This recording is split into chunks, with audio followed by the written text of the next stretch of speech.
Welcome to my page! Tara at mamalengke. Ililibot ko nga pala kayo kung saan ako namamalengke. Namalengke na nga pala kami dito. Di ko na naipakita sa inyo kanina at galing kami dito sa Sangitan kung saan kami namamalengke palagi. Tapos na kami dyan at pauwi na rin. Nabili ko na rin naman yung mga dapat kong bilhin at stocks namin for 1 week.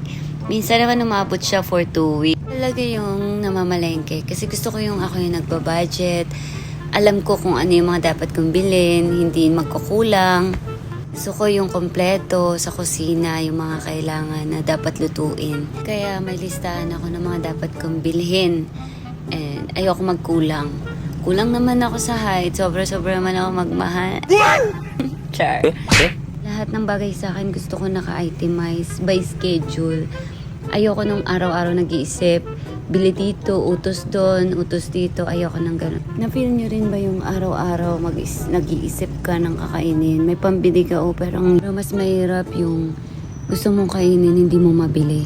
Naranasan ko rin kasi yung tipong yung pera mo, pinagkakasya mo. Gusto mo siyang bilhin, hindi mo magawa. Sabi mo na lang sa sarili mo, next time na lang. Kaya lagi tayong magpasalamat sa Panginoon sa buhay na meron tayo ngayon at makontento. Sa mga natutunan ko yung huwag ka maghabol sa buhay.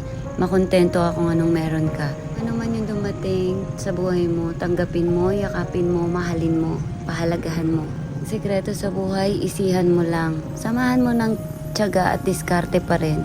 Pero easy na lang lahat. Basta sipagan mo at gumawa ka pa rin ng tama. Kaya huwag kang maghahabol. The more na naghahabol ka, mas lalong lalayo sa'yo yung grasya, yung blessings ng Panginoon.